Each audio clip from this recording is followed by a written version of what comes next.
കല്യാണി, നീ എന്താ ഈ ലോകത്തൊന്നും അല്ലേ? നിന്നെ കണ്ടില്ലല്ലോ എന്ന് കരുതി നോക്കാൻ വന്നാ ഞാൻ. വാ, അവിടെ മാഡം അന്വേഷിക്കുന്നു.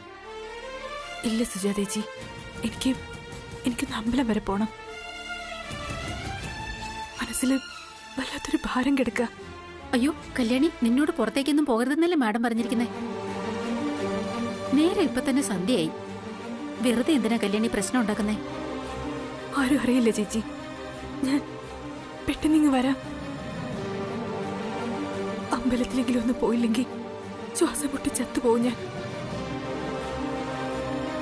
സ്വന്തം മോനെ പോലെ വളർത്തിയ അനിയൻ പോലും ശപിച്ചിരിക്കുക എന്നെ. എനിക്കിത് താങ്ങാൻ വയ്യ. എനിക്ക് പോണം. തടയരുത് പ്ലീസ്.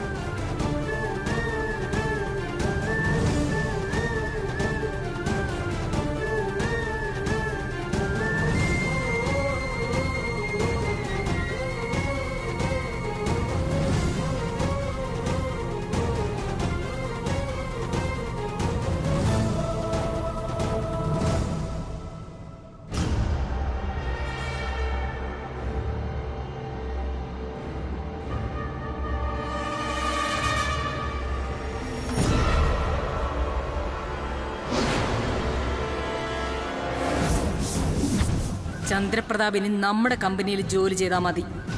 കമ്പനിയോട് ചേർന്ന് അവർക്കൊരു ഫ്ലാറ്റും വാങ്ങിക്കൊടുക്കാം. കല്യാണി ഇവിടുത്തെ അടുക്കളയിൽ തന്നെ ജോലി തുടരട്ടെ.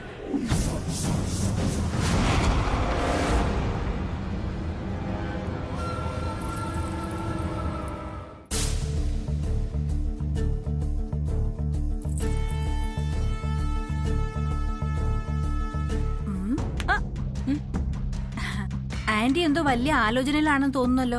അതെ, ആലോചിക്കും. നിന്നെ പോലെ വാ മാത്രമല്ല, തലച്ചോറും കൂടെ ഉള്ള ആളാ ഞാൻ. അതെനിക്ക് അറിഞ്ഞൂടെ. ആന്റി ഒരാളുടെ ബുദ്ധി കൊണ്ടാ ചന്ദ്രേട്ടന് വീണ്ടും ഇവിടെ പിടിച്ചു നിൽക്കാൻ പറ്റിയത്. പക്ഷെ അതിനിടയ്ക്ക് ആ കല്യാണി കയറി അതിബുദ്ധി കാണിക്കുന്നുണ്ടോന്ന് എനിക്കൊരു സംശയം. അതിബുദ്ധിയോ? മനസ്സിലായില്ല. അതെ ആന്റി, അവളുടെ ഒരു കുറുക്കം ബുദ്ധി. അതല്ലേ അവള് ചന്ദ്രേട്ടനെ നന്നാക്കി എടുത്തോളാന്ന് പറഞ്ഞത്. അറിയാടി, അറിയാം. അത് അവൾ അങ്ങ് അഭിനയിച്ച് സ്കോർ ചെയ്തതല്ലേ. നന്മകൾ ചെയ്യുന്ന പാവം നാട്ടിൻപുറത്തുകാരിയാണെന്ന് കാണിക്കാൻ. കുറെ കാലമായിട്ട് അവൾ അങ്ങ് കളിക്കുക. ഇവിടെ കുറെ എണ്ണം അതങ്ങ് വിശ്വസിച്ച് കൂടെ തുള്ളാനും. അതെ അതെ, അവൾ അങ്ങ് നിഷ്കളങ്ക കുമാരിയും നമ്മള് വിഷപ്പാമ്പും. കിച്ചണിൽ കയറി അല്പം ചിപ്സോ മിച്ചറോ എടുക്കുമ്പോഴേ ഓരോരുത്തിമാരുടെ മോന്തായം കണ്ടാ പിടിച്ചിട്ട് കുത്തു കൊടുക്കാൻ തോന്നും. മതിയാക്കടി അവളുടെ ഒരു തീറ്റിപ്രാന്ത്. ഞാൻ ഇവിടെ ആ അഖില ഉണ്ടാക്കുന്ന കുരു കഴിക്കാനാ നോക്കുന്നത്. അല്ലെങ്കിൽ നാളെ അത് കഴുത്ത് മുറുക്കാൻ പോകുന്നത് നമ്മുടെയാ. ആന്റി എന്താ ഈ പറയുന്നത്? എനിക്ക് മനസ്സിലാവുന്നില്ല. എടി, നീ ജല്ലിക്കെട്ട് കാളേന്ന് കേട്ടിട്ടുണ്ടോ? ആ, സിനിമയിലൊക്കെ കണ്ടിട്ടുണ്ട്. ഇപ്പൊ ഒരു സിനിമ ഇറങ്ങിയില്ലേ? ഇത് സിനിമയല്ല, ഒറിജിനലായിട്ട്. നല്ല കൂറ്റൻ ജല്ലിക്കെട്ട് കാളകളുണ്ട്. എത്ര പേര് വിചാരിച്ചാലും മെരുക്കാൻ പറ്റാത്തത്. പക്ഷെ അതിന് ഒരു ഇരുമ്പ് കൂട്ടിലിട്ട് ആവശ്യത്തിന് മാത്രം പിണ്ണാക്കും തവിടും കൊടുത്തു വളർത്തിയാൽ കാലം കുറെ കഴിയുമ്പോ അതും സാധാരണ കാളയെ പോലെ ഇറങ്ങി വരും. അത് ഇവിടെയും സംഭവിക്കാൻ പോകുന്നു എന്നാ എന്റെ ഒരു സംശയം. എന്ന് പറഞ്ഞാ നമ്മൾ ജല്ലിക്കെട്ട് കാളയെ വാങ്ങാൻ പോവാണോ? അയ്യോ, ഇങ്ങനൊരു ജന്മം. ഇറങ്ങി പോടി കൺമുന്നീന്ന്, വൃത്തികെട്ടവള്. അയ്യോ ആന്റി, ക്ഷമിക്കണം. ആന്റി എന്താ ഉദ്ദേശിച്ചെന്ന് എനിക്ക് മനസ്സിലാവാത്തോണ്ടല്ലേ. കുറെ കൂടി വാരി വലിച്ച് കേറ്റ്, അപ്പൊ മനസ്സിലായിക്കോളും. എടി, ആ ചന്ദ്രനെ കൊണ്ട് നമ്മൾ ഈ കല്യാണിയെ കെട്ടിക്കുന്നത് എന്തിനാ? നീ പറഞ്ഞേ, ഞാൻ കേക്കട്ടെ. ആ, കല്യാണിയുടെ ജീവിതം കോഞ്ഞാട്ടെ ആവാൻ. ആണല്ലോ. ഒപ്പം കല്യാണി എന്നേക്കുമായി തൃച്ചംബരം വിട്ട് പോവുകയും വേണം. അതെ ആന്റി, കല്യാണിയെ കൊണ്ടുള്ള ശല്യം തീർന്നാലേ എനിക്ക് കിച്ചണിൽ കുറച്ചുകൂടെ സ്വാതന്ത്ര്യം കിട്ടുള്ളൂ. എന്നാ അഖിലാണ്ടേച്ചൊരു പുതിയ ഒരു പരിപാടി റെഡിയാക്കിക്കൊണ്ടിരിക്കുക. ചന്ദ്രൻ ഇവിടം വിട്ട് എവിടേക്കും പോവണ്ടാന്ന്. ഇടി നീ. സോറി ആന്റി, ചവയ്ക്കുമ്പോ ചിലപ്പോ നാക്ക് ഉടക്കുന്നതാ. എന്ത് പരിപാടി ആന്റി? ആന്റി പറഞ്ഞില്ലല്ലോ. ചന്ദ്രൻ മുംബൈക്ക് പോവണ്ട, ആനന്ദ് ഗ്രൂപ്പ് ഓഫ് കമ്പനീസിൽ ജോലി ചെയ്താൽ മതിയെന്ന്. അയ്യോ, ആണോ? ആണല്ല, പെണ്ണ്. എടി, അങ്ങനെ സംഭവിച്ചാലേ ഫലം കല്യാണി തൃച്ചംബരത്ത് അടുക്കളക്കാരിയായി തുടരുമെന്നാ. ഞാൻ നേരത്തെ പറഞ്ഞ പോലെ ജല്ലിക്കെട്ട് കാളയായ ചന്ദ്രനെ അപ്പാവി കാളയാക്കി നിലത്തിറക്കുന്ന അർത്ഥം. അയ്യോ ആന്റി, ഇനിയിപ്പോ നമ്മൾ എന്ത് ചെയ്യും? എന്തും. അഖിലയുടെ ആ പ്ലാൻ ഞാൻ പൊളിക്കൊന്നും ഉറപ്പല്ലേ? അഖിലാണ്ടേശ്വരിയെ കൊണ്ട് തന്നെ കല്യാണിയെ നാട് കടത്താൻ തന്ത്രങ്ങൾ ഒരുക്കും ഞാനിനി.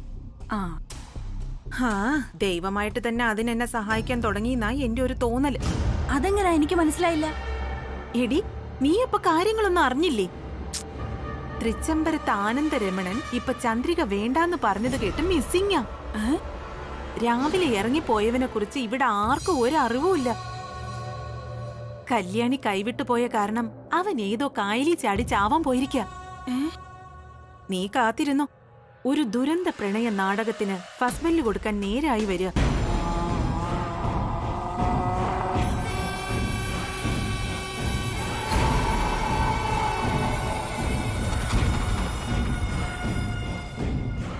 നായകൻ ട്രെയിനിന് തലവയ്ക്കാൻ പാളത്തിൽ കിടക്കുമ്പോ നായികയുടെ നിലവിളിയോടെ അത് ആരംഭിക്കും ഉടൻ തന്നെ.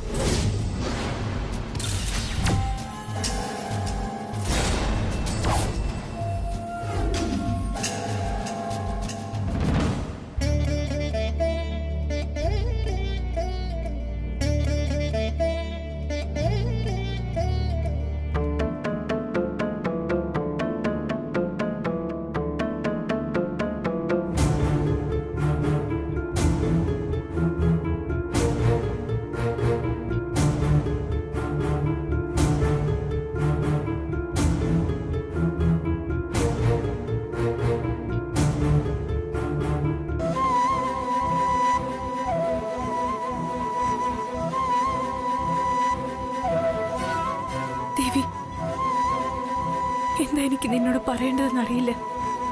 ഒഴുക്കിനെതിരെ നീന്തി തളർന്നുകൊണ്ടിരിക്കുക ഞാൻ. താമസിയാതെ നിലയില്ല കയത്തിലേക്ക് മുങ്ങിത്താഴും. അപ്പോ കൂടെ പിടിച്ച് താഴ്ത്തുന്നത് മറ്റൊരാളെ കൂടിയാ, വലിയ കുഞ്ഞിനെ.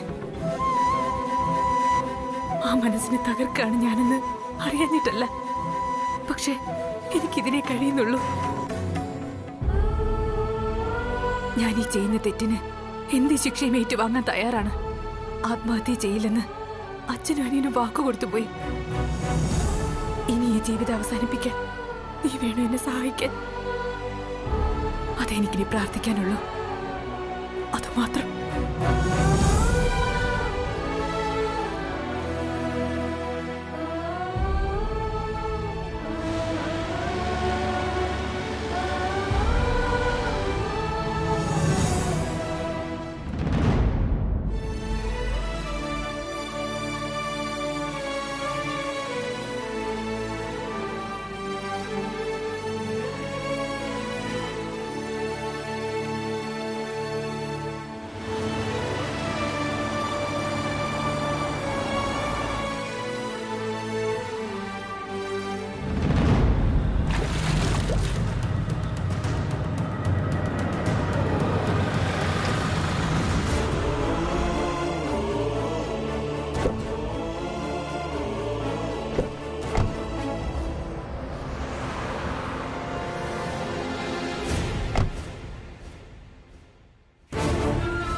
ഇഷ്ടകാര്യത്തിന് ഉപകാരസ്മരണ നടത്താൻ വന്നായിരിക്കും.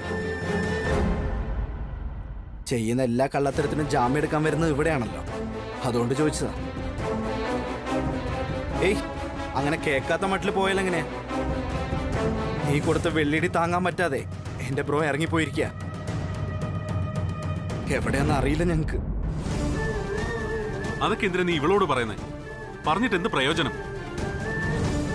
അടുക്കളപ്പണിക്ക് വന്നവൾ അടുക്കളയിൽ ഉപ്പുമുളക് ഉണ്ടോന്നേ നോക്കുകയുള്ളൂ. അല്ലാതെ നിന്റെ ബ്രോ ചത്താലും ജീവിച്ചാലും ഇവൾക്കൊന്നും ഒരു കുലുക്കം ഉണ്ടാവാൻ പോകുന്നില്ല. നിന്റെ വിലാസിനെ ആന്റി പറയുന്ന വാസ്തവം. കള്ള കൂട്ടങ്ങളെല്ലാം അടുക്കളക്കാരി മാത്രമല്ല, ഡ്രൈവറും അങ്ങനെയൊക്കെ തന്നെയാണെന്ന് ഞാൻ പറയും. രണ്ടുപേർക്കും എന്നോട് ദേഷ്യമാണെന്ന് എനിക്കറിയാം. എന്നെ വഴക്ക് പറയുകയോ അടിക്കുകയോ എന്താണെന്ന് വെച്ചാ ചെയ്യാം. എനിക്കൊന്നും പറയാനില്ല, ഒന്നും. അത് പറ്റില്ല. ഇതിന് നീ ഉത്തരം പറഞ്ഞേ പറ്റൂ. എന്റെ ബ്രോയ്ക്ക് എന്തെങ്കിലും സംഭവിച്ചാൽ അതിന് കാരണക്കാരി നീ മാത്രമാണ്. അമ്മ എന്നാ കല്യാണം വേണ്ടെന്ന് വെക്കാൻ പറഞ്ഞതല്ലേ? പിന്നെ നീ എന്തിനാ വഴി കാണിക്കുന്ന പോലെ ആ കല്യാണത്തിന് സമ്മതമാണെന്ന് പറഞ്ഞ്, അതും ചേട്ടൻ മുമ്പിൽ നിൽക്കുമ്പോ ആ നിമിഷം ചങ്ക് തകർന്ന് ഇറങ്ങിപ്പോയതാ എന്റെ ബ്രോ. ഇപ്പൊ ഫോൺ പോലും കിട്ടുന്നില്ല. എന്ത് സംഭവിച്ചെന്ന് ഒരു പിടിയില്ല ഞങ്ങക്ക്. അന്വേഷണം നടക്കുന്ന കൂട്ടത്തിലാ ഇപ്പൊ ഇവിടെ വന്നത്. അല്ല, മനസ്സിലാവാത്തോണ്ട് ചോദിക്കുക. ആ ചന്ദ്രനെ നന്നാക്കി എടുത്തോളാന്ന് നീ പറഞ്ഞത് കേട്ടല്ലോ. കാണുന്ന കൊള്ളരുതാത്തവരെയൊക്കെ നന്നാക്കി എടുക്കലാണോ നിന്റെ പണി? പാവം ആനന്ദിനെ വെറും ഒരു കോമാളിയാക്കായിരുന്നില്ല ഇത്രയും നാൾ നീ. അങ്ങനെ പറയരുത്. ഇവിടെ ഇപ്പോ കോമാളി ഞാനാ. ചില പെൺകുട്ടികൾക്ക് ആഗ്രഹിച്ചത് പലതും കൈവിട്ടു പോകുമ്പോ തിരിച്ചു പിടിക്കാൻ ധൈര്യമില്ലാതെ നിസ്സഹായായി നിൽക്കേണ്ടി വരുന്നൊരു നിമിഷം ഉണ്ടാവും ജീവിതത്തിൽ. തന്റെ ഇടയില്ലാത്തതുകൊണ്ടാ അന്ന് അവള് പകുതി മരിക്കും, ബാക്കി പകുതി കടപ്പാടുകൾക്ക് തീരെഴുതി കൊടുത്ത് ജീവിച്ചു തീർക്കും. അതിനൊരു പേരേ ഉള്ളൂ, വിധി. അതാ ഞാനിപ്പോ തലയിൽ ചുമന്ന് നടക്കുന്നത്.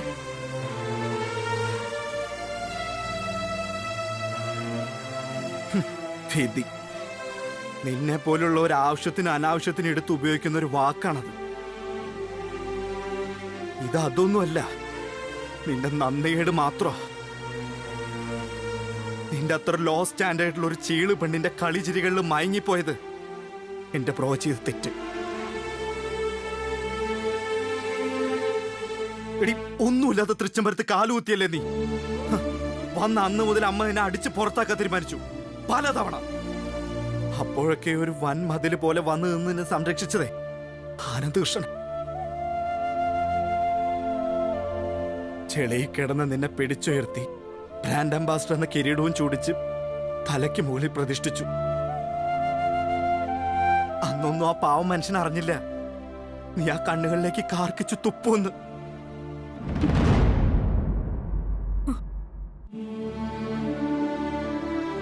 ഇന്നിപ്പം മുംബൈയിൽ നിന്ന് ഒരുത്തനെ കെട്ടിയപ്പോ നീ അത് ചെയ്തു. നന്ദിയില്ലാത്ത സ്ത്രീ. നീ നോക്കിക്കോ, ഈ അമ്പലത്തിലല്ല ഏത് മഹാക്ഷേത്രത്തിൽ പോയി പ്രാർത്ഥിച്ചാലും നിന്റെ ഈ പാപക്കറ മാറില്ല.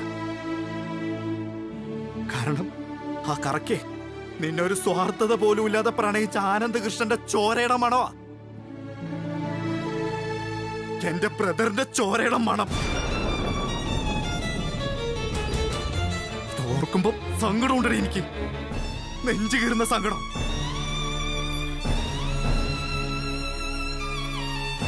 നിന്നൊരു പെങ്ങളെ പോലെ കരുതി എനിക്കിപ്പോ നിന്നോട് വെറുപ്പാ. വൃത്തികെട്ട സ്ത്രീ.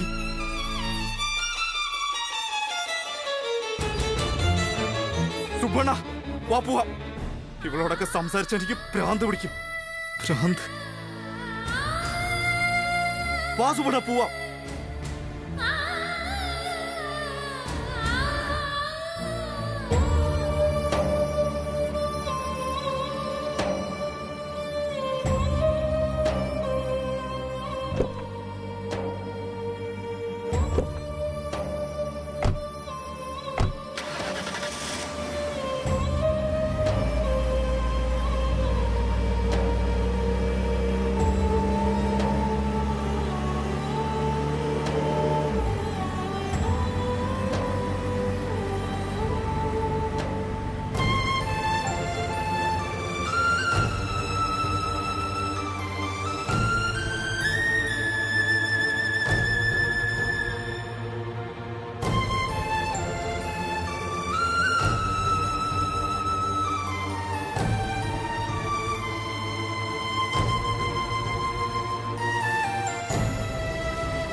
കൃഷ്ണേട്ടാ, ആനന്ദം മാത്രമല്ല സുബ്രും ഫോൺ എടുക്കുന്നില്ല.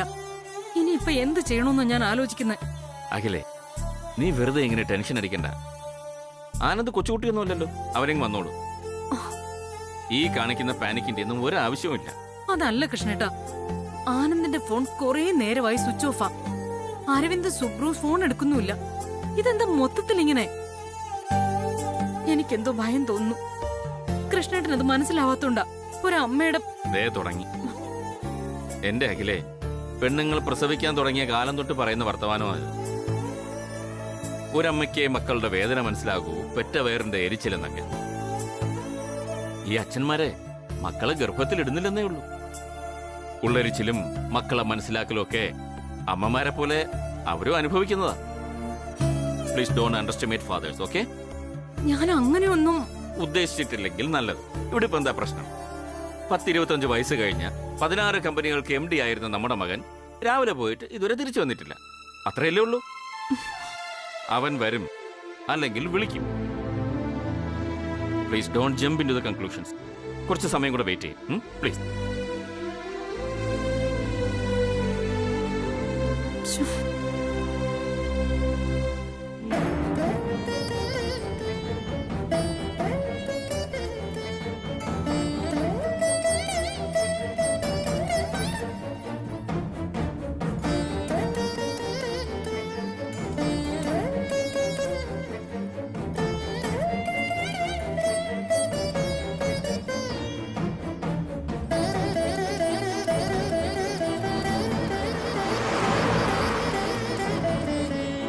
ഈശ്വര, എന്റെ വലിയ കുഞ്ഞിന് ഒരു ആപത്തും ഉണ്ടാവരുതേ.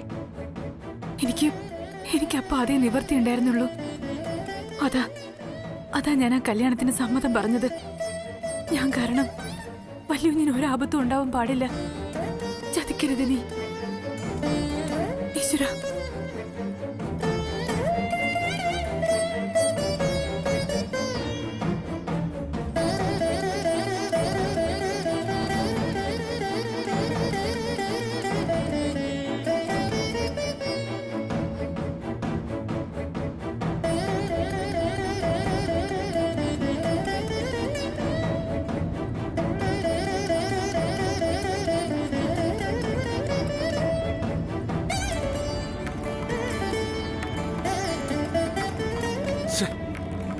എന്തായി? റിങ് പോകുന്നുണ്ടോ? ഇല്ല, ഇപ്പോഴും സ്വിച്ച് ഓഫാ പറയുന്നത്. ഈ ബ്രോ ഇത് എവിടെ പോയി കിടക്കുക? ഇത് ശബരിയുടെ അടുത്ത് അങ്ങനെ പോയിട്ടുണ്ടാവോ? പെട്ടെന്നൊരു ബാംഗ്ലൂർ ട്രിപ്പ്. ഏയ് നോ നോ നോ, ശബരി ബ്രോയെ ഞാൻ വിളിച്ചിരുന്നു. ഇതൊന്നും അല്ല. ഈ കാറ് പോലും എടുക്കാതെ ബ്രോ ഇത് എവിടെ പോയത്?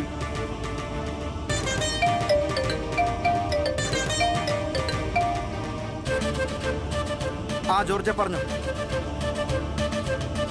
വാട്ട്? റൂഫ് ടോപ്പിലോ? നോ നോ, അത് ബ്രോ ആയിരിക്കില്ല. It's impossible. ആ ശരി ശരി, ഞാൻ വരാം. ഞാൻ എത്തുന്നവരെ നീ അവിടെ തന്നെ കാണണേ. ഓക്കെ ഓക്കെ ഓക്കെ, ശരി. എന്തു പറ്റി? പറയാം. നമുക്കുടനെ ഹോട്ടൽ ഹിൽ പാലസിന്റെ റൂഫ് ടോപ്പിൽ എത്തണം. ബ്രോ കയ്യിന്ന് പോയിന്നാ തോന്നണേ. ഷോ,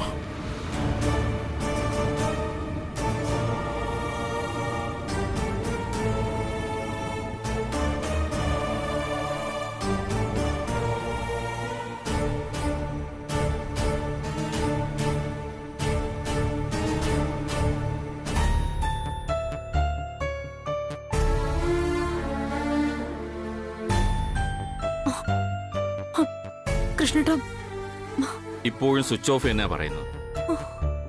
ചിലപ്പോ ഫോണിൽ ബാറ്ററി ചാർജ് ഇല്ലാതെ ഞാൻ ആലോചിക്കുന്നത്. എന്റെ കൃഷ്ണേട്ടാ, ഇനിയും വെറുതെ ആലോചിക്കാനും സങ്കല്പിക്കാനും ഒന്നും നോക്കിയിട്ട് കാര്യമില്ല. അവൻ എന്തോ പ്രശ്നം നടന്നിട്ടുണ്ടെന്നുള്ള കാര്യം തീർച്ചയാ. അവൻ കാറ് പോലും എടുക്കാതെയാ പോയിരിക്കുന്നത്. ഇളയച്ചൻ പറഞ്ഞത് വെച്ച് ആ ഒരു കാരണം മതി എന്താപത്ത് സംഭവിക്കാൻ.